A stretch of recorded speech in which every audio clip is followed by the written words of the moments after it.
Aneesh Yuva Morcha town committee, Jithendran മണ്ഡലം vice president, Sivan Pillai BJP town committee, Ratheesh Thettichira Hindu Aikyavedi taluk secretary,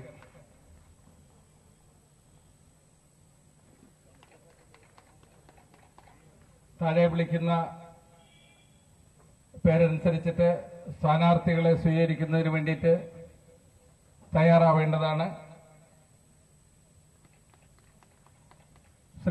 Shrimati Rajeev പ്രസാദിനാണ് ആദ്യം സ്വീകരിക്കുന്നത്.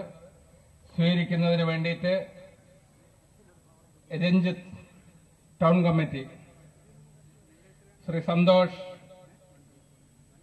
ഞാറക്കാട്ടുള്ള,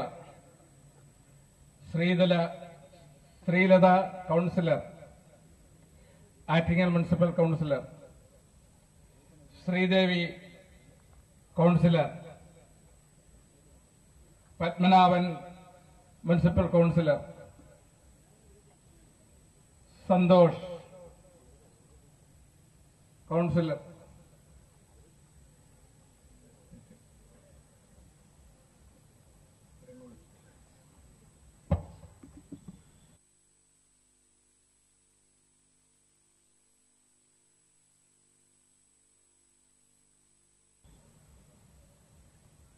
ആ സ്വീകരിക്കുന്ന ആൾക്കാരെ പേര് വിളിച്ചവരൊന്ന് കടത്തിവിട്ടാൽ ഉപകാരമായിരുന്നു.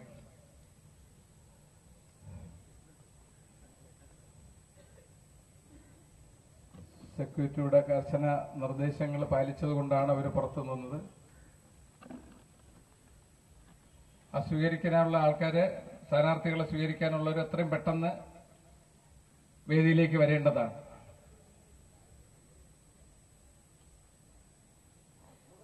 ശ്രീലത, ശ്രീമതി ശ്രീദേവി,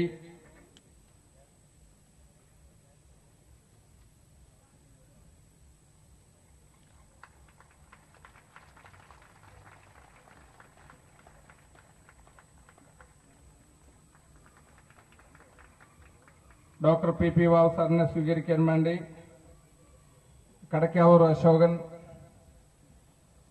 ഹിന്ദു ഐക്യവേദി താലൂക്ക് സെക്രട്ടറി, ശ്രീ പൂനചന്ദ്രൻ,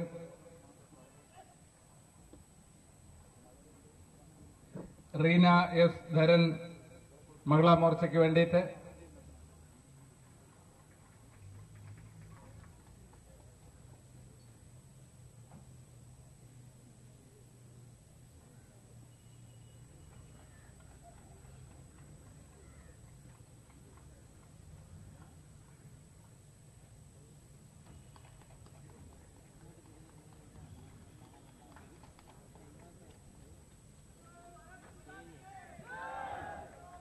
അടുത്തതായി ഈ ചടങ്ങ് കൊളുത്തി ഉദ്ഘാടനം ചെയ്തതിനു വേണ്ടി ആദരണീയനായിട്ടുള്ള ഹോം മിനിസ്റ്റർ രാജ്നാഥ് സിംഗ് അവരെ ആദരപൂർവ്വം ക്ഷണിച്ചുകൊള്ളുന്നു.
ഉദ്ഘാടന ഭാഷണത്തിന് വേണ്ടി അദ്ദേഹത്തെ ആദരവോടും ക്ഷണിച്ചുകൊള്ളുന്നു.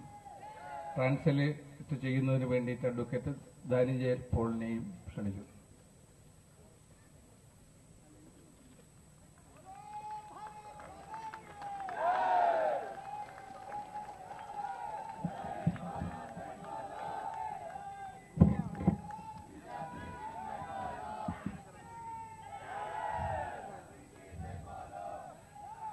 बोलिए भारत माता की। अब जाकर ठीक हुआ।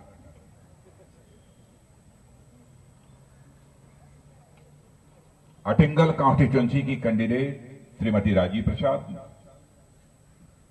शिराइन केस कॉन्स्टिट्यूंसी की candidate doctor P P Vava and the chairperson of this public meeting Shri Shashi, district president BJP advocate S Suresh and a BDJF leader Shri Sunil,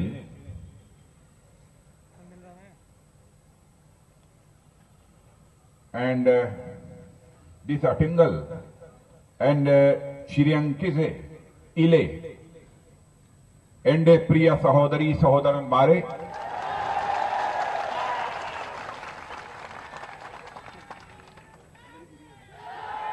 Ningalku Ende Namaskaram.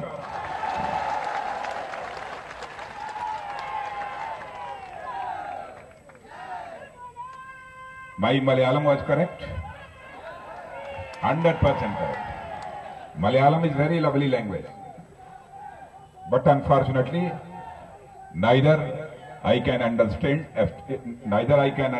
this language, nor I can speak. Hence, I will deliver my speech in Hindi, and that will be translated by Mr. Paul.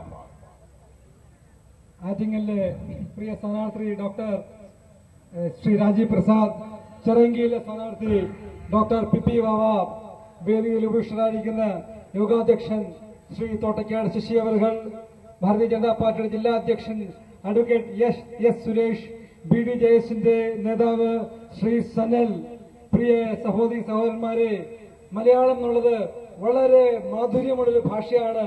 പക്ഷേ ദൗർഭാഗ്യവശാൽ എനിക്ക് മലയാളം സംസാരിക്കുവാനോ എനിക്ക് മനസ്സിലാക്കാനോ സാധിക്കില്ല. ഹിന്ദിയിൽ ഞാൻ ഇവിടെ നിങ്ങളോട് സംസാരിക്കും, അത് ഇവിടെ വിവർത്തനം ചെയ്യപ്പെടും.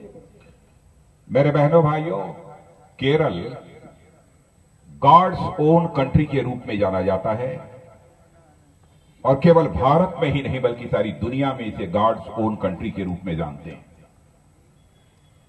और यह सच है कि most beautiful state of this country यदि कोई है तो उस स्टेट का नाम केरला है. और इस केरल पर प्रकृति की भी कृपा है और ईश्वर की भी कृपा है. ദൈവത്തിന്റെ സ്വന്തം നാട് എന്നറിയപ്പെടുന്ന കേരളം, ഈ കേരളത്തിന് ഈ സൽപ്പേരുള്ളത് ഇന്ത്യയിൽ മാത്രമല്ല ലോകമെമ്പാടും കേരളത്തിനെ അറിയപ്പെടുന്നത് ദൈവത്തിന്റെ സ്വന്തം നാടെന്നാണ്. ഈ ദൈവത്തിന്റെ സ്വന്തം നാടായ കേരളത്തിന് അനുഗ്രഹമായിട്ടുള്ളത് കേരളത്തിന്റെ പ്രകൃതിയും ദൈവവും അതിന്റെ കടാക്ഷം ഈ കേരളത്തിന്റെ മേൽ ചൊരിഞ്ഞിട്ടുണ്ട്.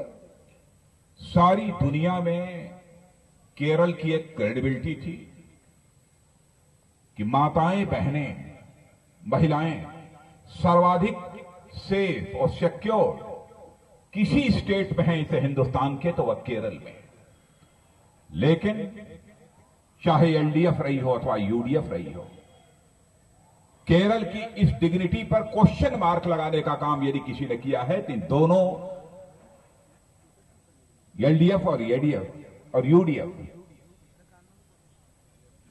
इन दोनों राजनीतिक पार्टियों ने किया, दोनों फ्रंट्स ने किया. आप जानते हैं कि जिस तरीके से जीशा बहन के साथ रेप और मर्डर और उसके शरीर पर 38 इंजरीज, फिर भी यहां के चीफ मिनिस्टर के द्वारा उसे कवरअप करने की कोशिश की गई लगातार 6 दिनों तक. कौन देगा जस्टिस बहन जीशा को? बहन जीशा के साथ भी जस्टिस होनी चाहिए बहनों भाइयों. न एलडीएफ दे सकती है, न यूडीएफ दे सकती है। जस्टिस यदि कोई देगा, बीजेपी लेड केवल एनडीए ही यह जस्टिस दे सकता है। കേരളം സ്ത്രീ സുരക്ഷയുടെ കാര്യത്തിൽ വളരെ മുൻപന്തിയിലായിരുന്നു. വർഷങ്ങൾക്ക് മുമ്പ് നമ്മുടെ അമ്മമാരും സഹോദരിമാരും കേരളത്തിൽ സുരക്ഷിതരായിരുന്നു. ഈ കേരളത്തിന്റെ അവസ്ഥ കഴിഞ്ഞ കുറെ വർഷങ്ങളായി കളങ്കപ്പെട്ടിരിക്കുകയാണ്. കേരളത്തിന്റെ ഈ ദുരവസ്ഥയ്ക്ക് കാരണമാരാണ്? കേരളത്തിന്റെ ദുരവസ്ഥയ്ക്ക് കാരണം കഴിഞ്ഞ ഇത്രയും കാലം ഭരിച്ച് എൽഡിഎഫും യുഡിഎഫുമാണ്. എൽഡിഎഫിന്റെ ഭരണകാലത്തും യുഡിഎഫിന്റെ ഭരണകാലത്തും നമ്മളുടെ വീട്ടിലെ സ്ത്രീകൾക്ക്, അമ്മമാർക്ക്, സഹോദരിമാർക്ക് സുരക്ഷിതത്വം നഷ്ടപ്പെടുന്ന ഒരവസ്ഥയിലേക്കാണ് കേരളം എത്തിച്ചേർന്നിരിക്കുന്നത്. ഏത് രീതിയിലാണ് നമ്മുടെ പ്രിയ സഹോദരി ജിഷ എന്ന് പറഞ്ഞ വ്യക്തി കൊല്ലപ്പെട്ടതെന്നും മാനഭംഗപ്പെടുത്തപ്പെട്ടതെന്നും നമ്മൾക്കറിയാം. ആരാണ് ഇതിനൊക്കെ ഉത്തരവാദി? ഇവിടെ ഭരിക്കുന്ന ഗവൺമെന്റ് ഇതിന് ഉത്തരവാദിയല്ലേ? ഈ ഗവൺമെന്റിന് ഇവിടുത്തെ ഇടതിനോ വലതിനോ എൽഡിഎഫിനോ യുഡിഎഫിനോ ജിഷ മോളോട് നീതിപ്പെടുത്താൻ പറ്റുമോ? ജിഷ മോളുടെ ആത്മാവിനോട് നീതിപ്പെടുത്താൻ പറ്റുമോ? പറ്റില്ല. ജിഷ മോളുടെ ആത്മാവിനോട് നീതിപ്പെടുത്താൻ വേണ്ടി കേരളത്തിൽ ഇന്നൊരൊറ്റ പ്രസ്ഥാനം മാത്രമേ ഉള്ളൂ. അത് ദേശീയ ജനാധിപത്യ സഖ്യവും ഭാരതീയ ജനതാ പാർട്ടിയുമാകുന്നു. यूडीएफ गवर्नमेंट के chief minister mister Oommen Chandy तो जस्टिस नहीं कर पाए जीशा के साथ, लेकिन मैं कह सकता हूं बहनों भाइयों, चाहे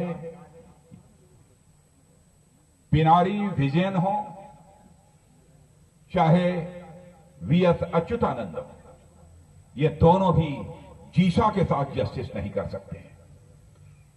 और इसलिए मैं यह बात कह रहा हूं, 2006 असेंबली इलेक्शन के पहले बराबर यही अच्युतानंद जी कहा करते थे कि जो यहां पर इंसिडेंट्स हुए थे कबियूर और किल्लूर का, उन्होंने कहा 2006 के असेंबली इलेक्शन में कि जब मैं इलेक्शन जीत जाऊंगा, चीफ मिनिस्टर बन जाऊंगा, तो जिन भी वीआईपीज का रिलेशन संबंध इस घटना के साथ है, मैं उनके नाम को एक्सपोज करूंगा। मैं अच्युतानंद जी से पूछना चाहता हूं, 2006 से लेकर 2016 10 वर्षों का समय गुजर गया, क्यों नहीं आज तक आपने उन वीआईपीज के नाम को डिस्क्लोज किया? आपके पास अब वह मॉरल अथॉरिटी नहीं रही है कि आप बहन जीशा के साथ भी जस्टिस कर सके। इसीलिए मैं कह रहा हूं कि बहन जीशा के साथ न तो यूडीएफ जस्टिस कर पाई और न तो एलडीएफ ही जस्टिस कर पाएगी। കേരളം ഭരിക്കുന്ന ഉമ്മൻചാണ്ടി സർക്കാരിന് ജിഷ മോളോട് നീതിപ്പെടുത്താൻ സാധിക്കില്ല. ജിഷ മോളുടെ ദാരുണമായ അന്ത്യം മൂടിവെക്കാൻ വേണ്ടി 6 ദിവസം ഇവിടുത്തെ സർക്കാർ പ്രയത്നിച്ചു. ജിഷ മോളോട് നീതിപ്പെടുത്തുവാൻ വേണ്ടി ഇടതുപക്ഷത്തിനും കഴിയില്ല. എന്തെന്ന് പറഞ്ഞാൽ 2006 തെരഞ്ഞെടുപ്പിൽ, അന്നത്തെ അസംബ്ലി തെരഞ്ഞെടുപ്പിൽ ശ്രീമാൻ VS അച്യുതാനന്ദൻ വോട്ട് ചോദിച്ചത് കിളിയൂരിലെയും കവിയൂരിലെയും പീഡനത്തിന് ഇരയായ വ്യക്തികൾ, അവർക്ക് നീതിക്ക് വേണ്ടി ആ ഹീനകൃത്യം ചെയ്തവരെ, അതിനകത്തുണ്ടായിരുന്ന വിഐപികളെ പുറത്തു കൊണ്ടുവരുമെന്നും അത് പൊളിച്ചു കാണിക്കുമെന്നും അത് കേസന്വേഷണം സുഗമമായി കൊണ്ടുപോകുമെന്നും സമഗ്രമായ ഒരു അന്വേഷണം നടത്തി അധികാരത്തിൽ വരുവാണെങ്കിൽ സമഗ്രമായ ഒരു അന്വേഷണം നടത്തും എന്ന് അദ്ദേഹം കേരളത്തിലെ ജനങ്ങളോട് മൊത്തം വാഗ്ദാനം ചെയ്ത് അദ്ദേഹം അധികാരത്തിലെത്തിയിട്ട് ഈ വിഐപികളുടെ പേര് പറഞ്ഞില്ല എന്നുള്ളത് മാത്രമല്ല, ഒരൊറ്റ അന്വേഷണമോ ഒരൊറ്റ വ്യക്തിയെ പോലും ഈ പേരിൽ ശിക്ഷിക്കാൻ വേണ്ടി ശ്രീ VS അച്യുതാനന്ദനെ സാധിച്ചിട്ടില്ല. അതുകൊണ്ടാണ് സഹോദരങ്ങളെ ഞാൻ പറഞ്ഞത്, ഈ ശ്രീ VS അച്യുതാനന്ദനും ശ്രീ ഉമ്മൻചാണ്ടിക്കും ജിഷ മോളുടെ ആത്മാവിനോട് നീതിപ്പെടുത്താൻ സാധിക്കില്ല എന്ന്. 60 से ही कभी केरल में एलडीएफ की गवर्नमेंट रही है, कभी केरल में यूडीएफ की गवर्नमेंट रही है। केरल को इन दोनों फ्रंट्स ने अपने खेल का फुटबॉल बना दिया है। केरल के साथ यह खेलते जैसे फुटबॉल के साथ खेला जाता है। यदि आज यूडीएफ की गवर्नमेंट बन गई तो एलडीएफ कॉन्फिडेंट हो जाती है कि 5 साल के बाद हमारी गवर्नमेंट बनेगी। मैं केरल की जनता को यह विश्वास दिलाना चाहता हूं बीजेपी की तरफ से कि मेरे बहनों भाइयों, यदि आप लोगों ने केरला असेंबली में बीजेपी लेड एनडीए को स्ट्रेंथ दी, यदि ताकत दी, तो हम केरल को एलडीएफ और यूडीएफ का फुटबॉल नहीं बनने देंगे, बल्कि हम केरल को सिर पर बैठाएंगे और अपने गले से लगाएंगे। കഴിഞ്ഞ 60 വർഷമായി കേരളം ഭരിച്ചുകൊണ്ടിരിക്കുന്നത് എൽഡിഎഫും യുഡിഎഫുമാണ്. 5 വർഷം എൽഡിഎഫ് ഭരിക്കുമെങ്കിൽ അടുത്ത 5 വർഷം യുഡിഎഫ് ഭരിക്കും. അവർ ഭരിച്ച് കേരളത്തിനെ അകമൊത്തം കേരളത്തിനെയും കേരളത്തിലെ ജനങ്ങളെയും ഒരു പന്ത് കളിയിലെ പന്ത് പോലെയാക്കി അങ്ങോട്ടും ഇങ്ങോട്ടുമിട്ട് തട്ടിക്കൊണ്ടിരിക്കുകയാണ്. ഇതാണ് യുഡിഎഫും എൽഡിഎഫും കേരളത്തിനോടും കേരളത്തിലെ ജനങ്ങളോടും പറഞ്ഞുകൊണ്ടിരിക്കുന്നത്. ഈ വേദിയിൽ നിന്നുകൊണ്ട് ഞാൻ പറയുന്നു, ഈ വരാൻ പോകുന്ന തെരഞ്ഞെടുപ്പിൽ, ഇനിയും വരാൻ പോകുന്ന നിയമസഭയിൽ ഭാരതീയ ജനതാ പാർട്ടിക്കും ദേശീയ ജനാധിപത്യ സഖ്യത്തിനും ഭരിക്കുവാനുള്ള ഭൂരിപക്ഷം കിട്ടുമെന്നും, അങ്ങനെയാണെങ്കിൽ ഈ പന്തുകളി, ഈ രാഷ്ട്രീയ പന്തുകളി ഞങ്ങൾ അവസാനിപ്പിക്കും. കേരളത്തിലെ ജനങ്ങളെയും കേരളത്തിനെയും വെറും ഒരു കേവലം പന്ത് പോലെ കണ്ട് ഞങ്ങൾ തട്ടില്ല എന്ന് ഞാൻ ഈ അവസരത്തിൽ പറയുവാൻ ഞാൻ ആഗ്രഹിക്കുന്നു. अब केरल की जनता यूडीएफ से भी छुटकारा चाहती है, एलडीएफ से भी छुटकारा चाहती है. छुटकारा तो इनसे पहले भी चाहते थे, लेकिन कोई अल्टरनेटिव नहीं था. आज भारत ही नहीं, दुनिया का कोई पॉलिटिकल एनालिस्ट इस सच्चाई को स्वीकार करता है. पहली बार केरल की हिस्ट्री में थर्ड अल्टरनेटिव कोई खड़ा हो गया है इस बार के असेंबली इलेक्शन में, तो बीजेपी लेड एनडीए खड़ा हो गया. കേരളത്തിലെ ജനങ്ങൾക്ക് യുഡിഎഫിൽ നിന്നും എൽഡിഎഫിൽ നിന്നും ഒരു മോചനം വേണമെന്ന് കേരളത്തിലെ ജനങ്ങൾ ആഗ്രഹിക്കാൻ തുടങ്ങിയിട്ട് വർഷങ്ങൾ അനേകമായി. പക്ഷേ ദൗർഭാഗ്യവശാൽ കേരളത്തിൽ മറ്റൊരു ഓൾട്ടർനേറ്റീവ്, ഒരു മൂന്നാമതൊരു കക്ഷി, ഒരു മൂന്നാമതൊരു മുന്നണി തെരഞ്ഞെടുക്കുവാൻ വേണ്ടി കേരളത്തിലെ ജനങ്ങൾക്ക് ഇല്ലാതെ പോയെന്നുള്ളതാണ് കേരളത്തിലെ ദൗർഭാഗ്യം. പക്ഷേ അതിന് പരിഹാരമായി ദേശീയ ജനാധിപത്യ സഖ്യത്തിന്റെ ഒരു മുന്നണി ഇന്ന് കേരളത്തിൽ നിലവിലുണ്ട്. ഒരു മുന്നണിക്ക് രൂപം കൊണ്ടിട്ടുണ്ട്.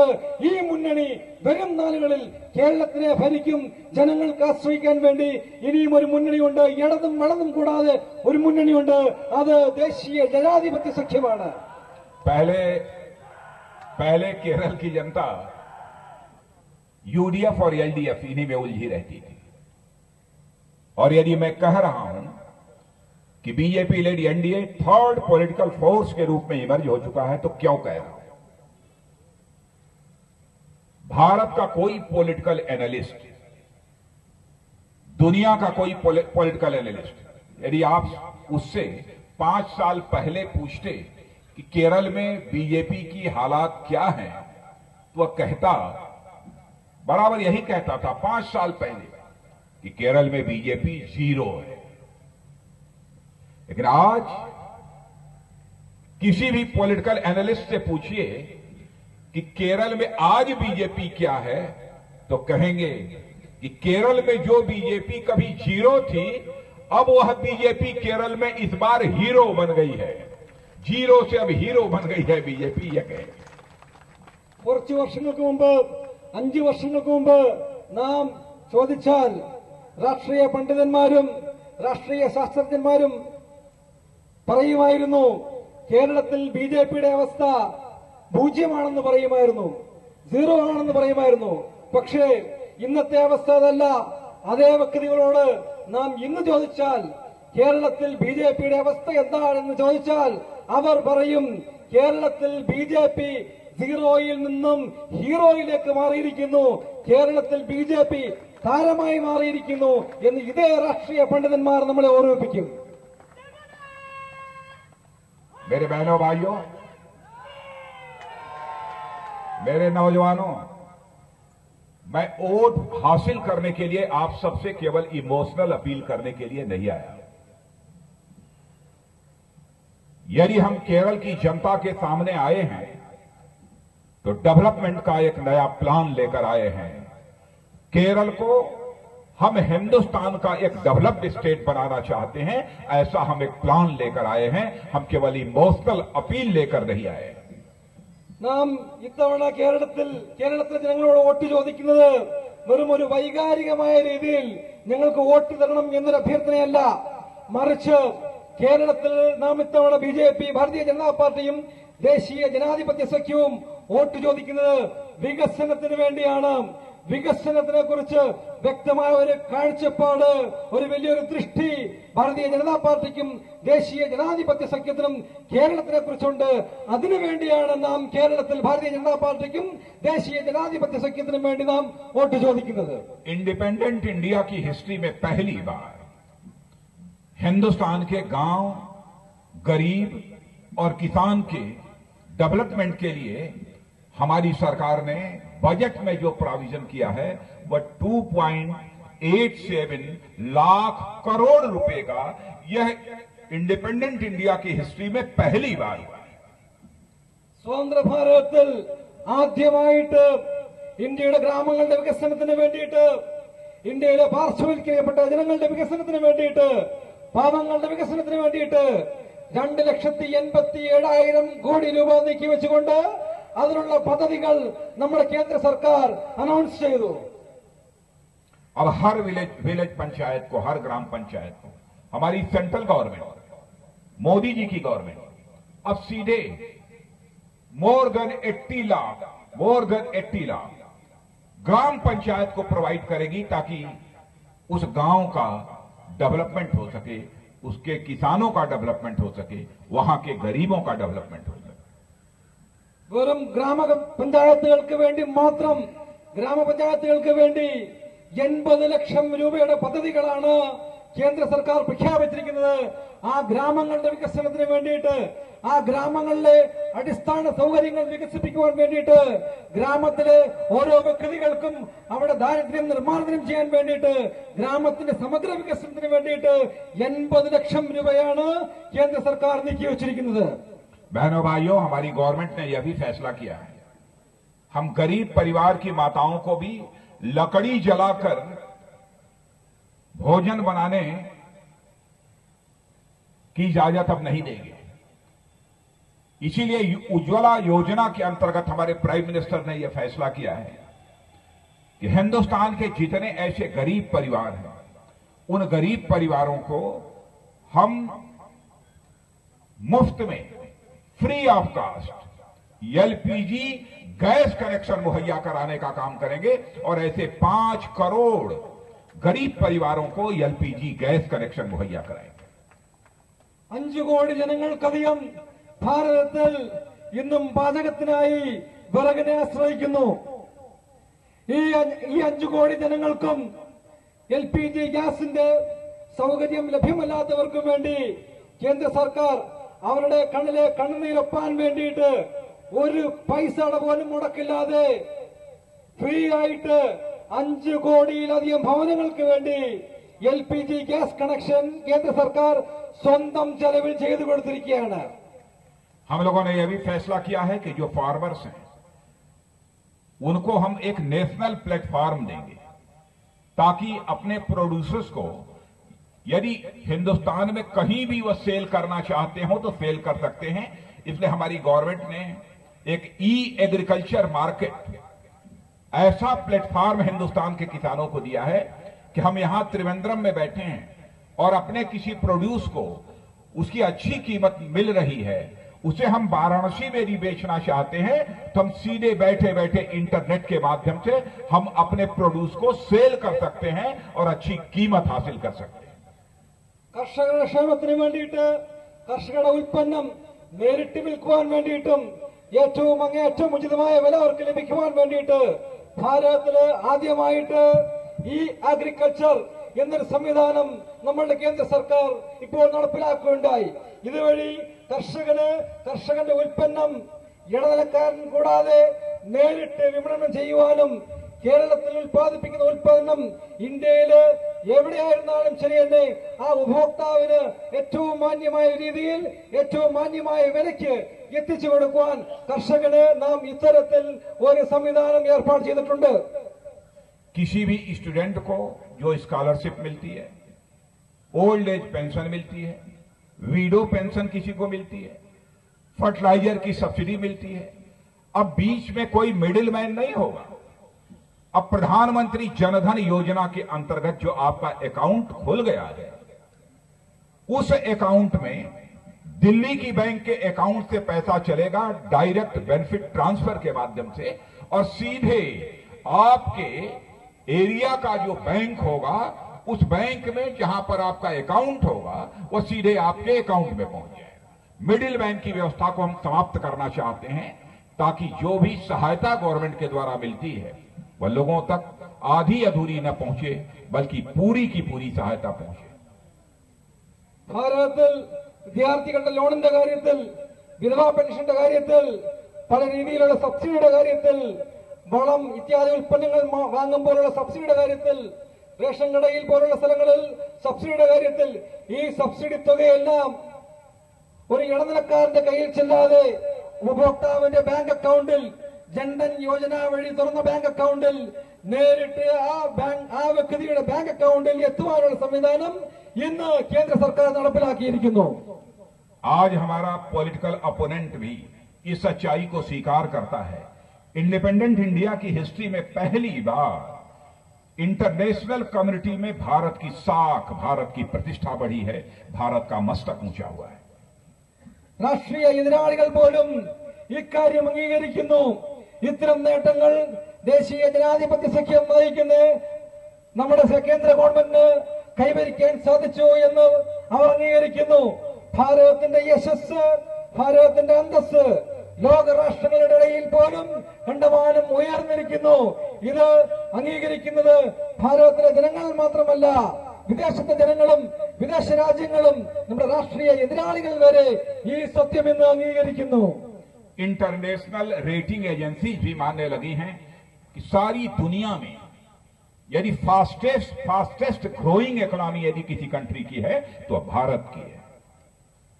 സർവദേശീയ റേറ്റിംഗ് ഏജൻസി, മാർക്കിടുന്ന ഏജൻസികൾ, രാഷ്ട്രങ്ങൾക്ക് മാർക്കിടുന്ന ഏജൻസികൾ, അവർ ഇന്നൊരു കാര്യം സമ്മതിക്കുന്നു. അവരെല്ലാവരും ഒരു കാര്യം പറയുന്നു: ലോകത്തിൽ കുതിച്ചു വളരുന്ന ഒരു സമ്പദ് വ്യവസ്ഥയുണ്ടെങ്കിൽ അത് ഇന്ത്യയാണ്. ഇന്ത്യയുടെ സമ്പദ് വ്യവസ്ഥ കുതിച്ചു വളരുന്നുവെന്ന് ലോകരാഷ്ട്രങ്ങളും പണ്ഡിതന്മാരും എല്ലാം തന്നെ ഒരേ സ്വരത്തിൽ അംഗീകരിക്കുന്നു. अब भारत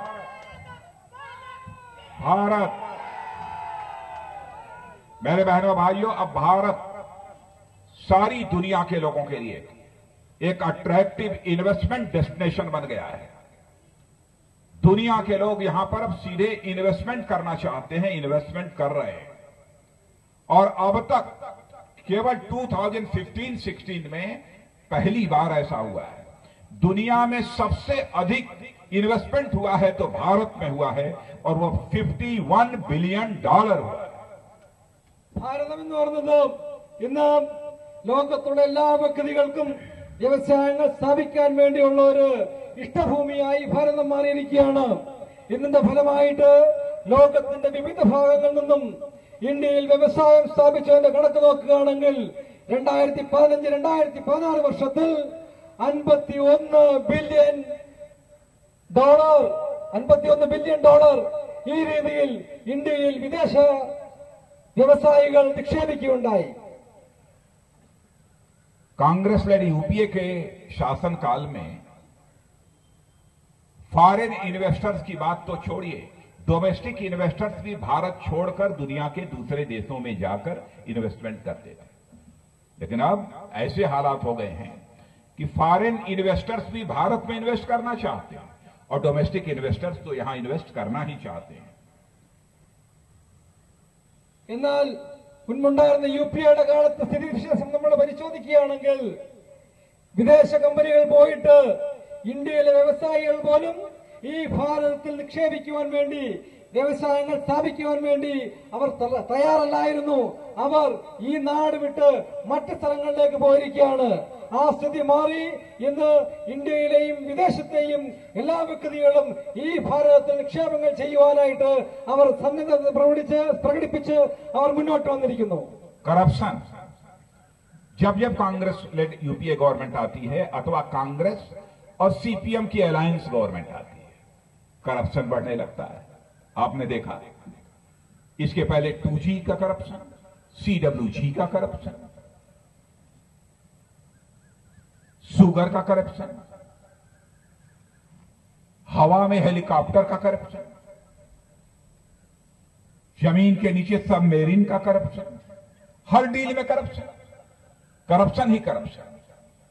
लेकिन बहनों भाइयों, भारत ही नहीं बल्कि दुनिया का कोई व्यक्ति उंगली उठाकर नहीं कह सकता है जब इस हिंदुस्तान में 6 वर्षों तक आदरणीय अटल बिहारी वाजपेयी जी की गवर्नमेंट थी, अथवा 2 वर्षों से सेंटर में नरेंद्र भाई मोदी की गवर्नमेंट है, एक व्यक्ति भी नहीं कह सकता कि किसी भी मंत्री के दामन पर करप्शन की कोई दाग लगी हुई हो। कोई नहीं कह सकता है।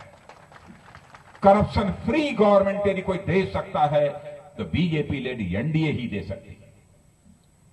കോൺഗ്രസിന്റെയും കമ്മ്യൂണിസ്റ്റിന്റെയും ഭരണം ഈ നാട്ടിൽ നിലനിന്നപ്പോൾ എന്താ നമ്മൾ കേട്ടുകൊണ്ടിരുന്നത്? ദിവസേന അഴിമതിയുടെയും കുംഭകോണത്തിന്റെയും ചുരുള് മാത്രമാണ് അഴിഞ്ഞുകൊണ്ടിരുന്നത്. 2Gയുടെ പേരിലും 3Gയുടെ പേരിലും പഞ്ചസാരയുടെ പേരിലും സബ്മറൈന്റെ പേരിലും ഹെലികോപ്റ്ററിന്റെ പേരിലും സർവഭൂതങ്ങളിലും പഞ്ചഭൂതങ്ങളിലും കറപ്ഷൻ, പഞ്ചഭൂതങ്ങളിലും അഴിമതി, എല്ലാത്തിലും സർവത്ര അഴിമതി നടത്തിക്കൊണ്ട് ഇരുന്നൊരു ഗവൺമെന്റാണ് നേരത്തെ ഉണ്ടായിരുന്നതെങ്കിൽ ഞാൻ നിങ്ങളോട് ചോദിക്കുന്നു, ഒരൊറ്റ വ്യക്തിക്ക് പോലും ഒരു ചെറുവിരൽ ഈ കഴിഞ്ഞ 2 വർഷമായി മോഡിജിയുടെ ഗവൺമെന്റ് നേരെയോ 6 വർഷം മുമ്പ് 6 വർഷം ഭരിച്ച ശ്രീ അടൽ ബിഹാരി വാജ്പേയിയുടെ ഗവൺമെന്റ് നേരെയോ ഉയർത്തുവാൻ സാധിക്കുകയില്ല. ഒരൊറ്റ ആരോപണം പോലും ഇല്ലാതെയാണ് ശ്രീമാൻ അടൽ ബിഹാരി വാജ്പേയിയുടെ 6 വർഷത്തെ ഭരണകാലവും ഇക്കഴിഞ്ഞ 2 വർഷത്തെ മോഡിജിയുടെ ഭരണകാലവും. कांग्रेस और सीपीएम ये सब पॉलिटिकल पार्टी जल में भी करप्शन करती है, थल पर भी करप्शन करती हैं और नभ में हवा में भी करप्शन करती है। जल थल नभ तीनों में करप्शन। अभी आपने देखा होगा, सुना होगा, अगस्ता वेस्टलैंड हेलीकॉप्टर की डील में सैकड़ों करोड़ रुपया कहां चले गए। इटली के जज ने भी इसको स्वीकार किया है कि इस अगस्ता वेस्टलैंड डील में करप्शन हुआ है, कांग्रेस के समय हुआ है। मैं सीपीएम के लोगों से पूछना चाहता हूं, लेफ्ट फ्रंट के लोगों से पूछना चाहता हूं, आपकी जुबान बंद क्यों है? आप ये बताइए, अगस्ता वेस्टलैंड डील के बारे में आपका क्या कहना है? लेकिन आपको विश्वास दिलाकर जाना चाहता हूं मेरे बहनों भाइयों, हमारी गवर्नमेंट अगस्ता वेस्टलैंड हेलीकॉप्टर की डील में जो घोटाला हुआ है, जो करप्शन है, उसको हम बेनकाब करेंगे और जो दोषी हैं वो पनिश किए जाएंगे। വെള്ളത്തിലും അഴിമതി, ഭൂമിയിലും അഴിമതി, വായുവിലും അഴിമതി, എല്ലാ തരത്തിലും അഴിമതി അഴിമതി അഴിമതി. നമ്മൾക്കറിയാം പ്രിയ സുഹൃത്തുക്കളെ, അഗസ്ത വെസ്റ്റ്ലാൻഡ് ഹെലികോപ്റ്ററിന്റെ കുംഭകോണം നമ്മൾക്കറിയാം. ഇറ്റാലിയൻ കോടതി പറഞ്ഞിരിക്കുകയാണ്, ഈ വിഷയത്തിൽ, ഈ ഹെലികോപ്റ്റർ വിഷയത്തിൽ, ഈ കുംഭകോണത്തിൽ ആർക്കൊക്കെയോ 10,000 കോടി രൂപയുടെ കമ്മീഷൻ കൊടുത്തു, ഇതിനകത്ത് 10,000 കോടി രൂപയുടെ അഴിമതി ഉണ്ട് എന്ന് പറയുന്നു. ഈ വിഷയത്തിൽ ഇടതുപക്ഷ ജനാധിപത്യ മുന്നണിയോ സിപിഎമ്മോ കോൺഗ്രസിനെതിരെയോ യുഡിഎഫിനെതിരെയോ ഒരു ചെറിയ അക്ഷരം പോലും അവർ മിണ്ടിയിട്ടില്ല. ഈ അഴിമതി നടന്നത് യുപിഎ സർക്കാരിന്റെ കാലത്താണ്.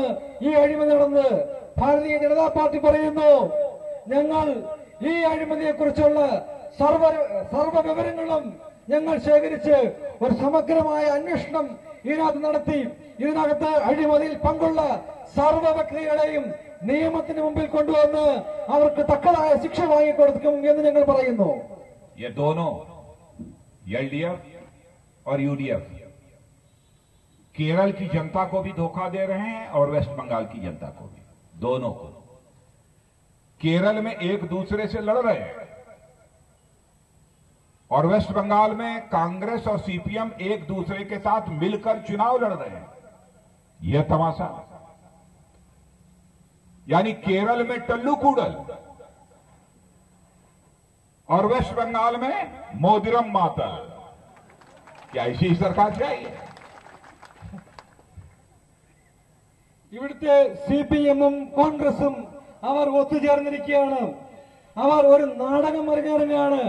നമ്മളുടെ മുമ്പിൽ വളരെ നാടകം അവർ കളിച്ചുകൊണ്ടിരിക്കുകയാണ്.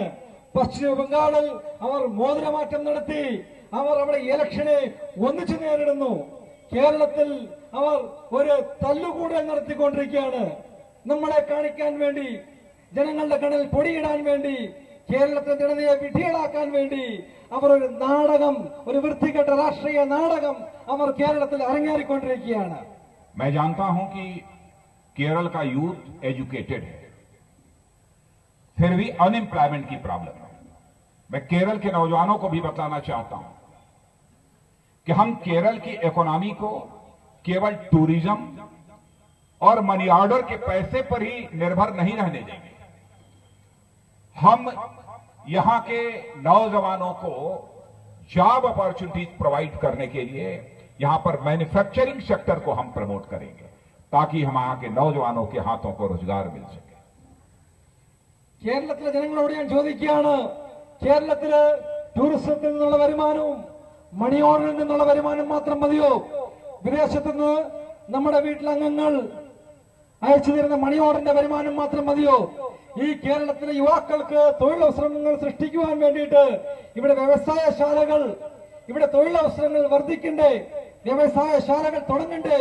ഞാൻ ഈ നാട്ടിലെ ജനങ്ങളോട് ചോദിക്കുകയാണ്, മണി ഓർഡറിന്റെയും ടൂറിസത്തിന്റെയും വരുമാനം മാത്രം പോരാ, മറിച്ച് നമ്മൾക്കിവിടെ വ്യവസായങ്ങൾ സ്ഥാപിക്കണം, ഇവിടെ വികസനം ഉണ്ടാവണം, ഇവിടെ തൊഴിലവസരങ്ങൾ സൃഷ്ടിക്കപ്പെടണം.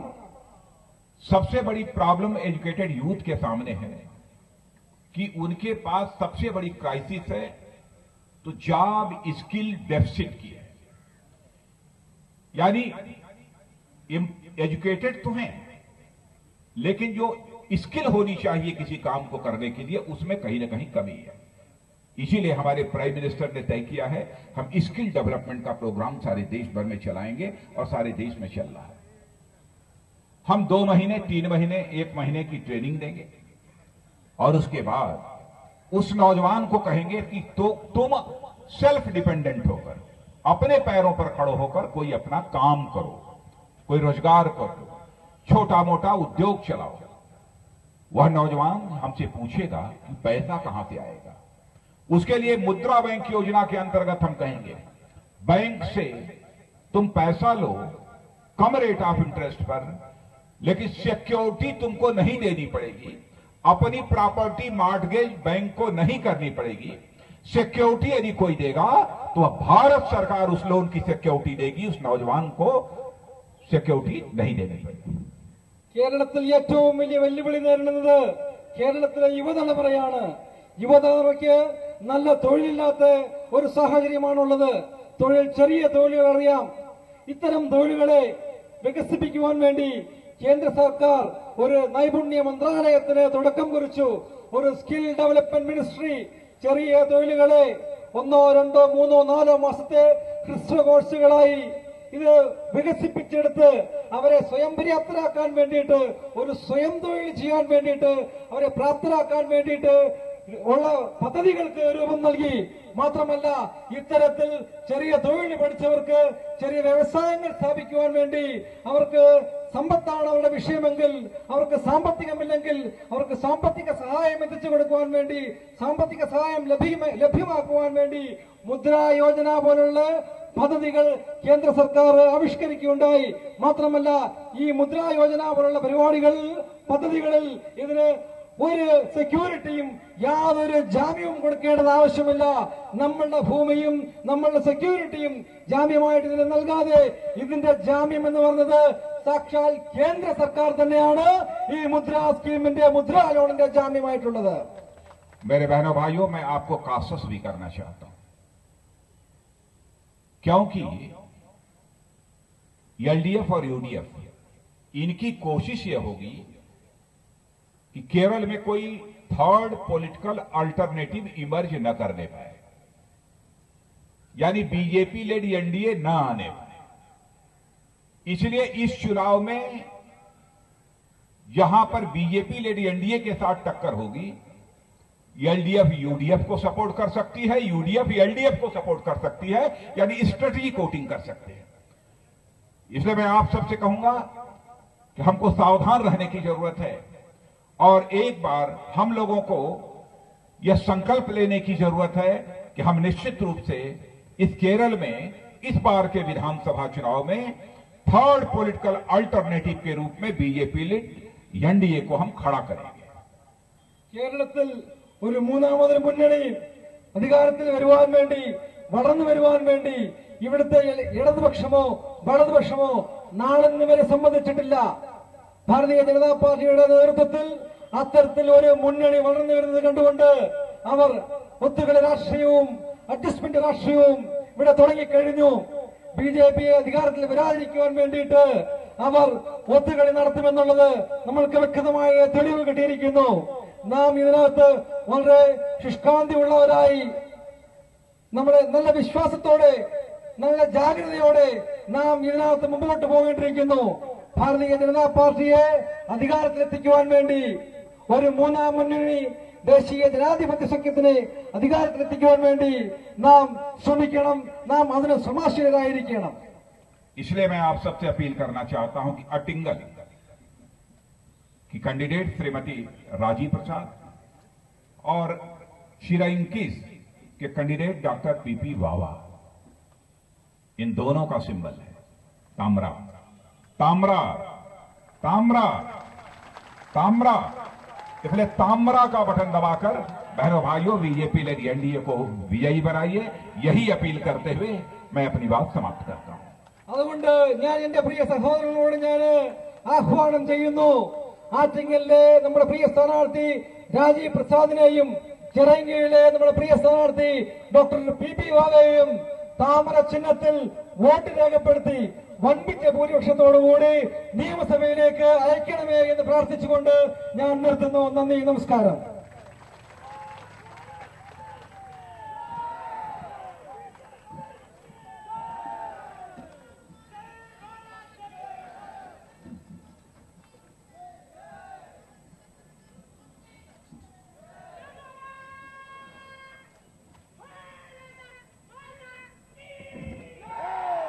അടുത്തതായി ഇവിടെ നൽകിയ സ്വീകരണത്തിന് നന്ദി രേഖപ്പെടുത്തുന്നതിന് വേണ്ടി ആറ്റിങ്ങൽ സ്ഥാനാർത്ഥിയായിട്ടുള്ള രാജീവ് പ്രസാദിനെ ക്ഷണിച്ചുള്ളൂ.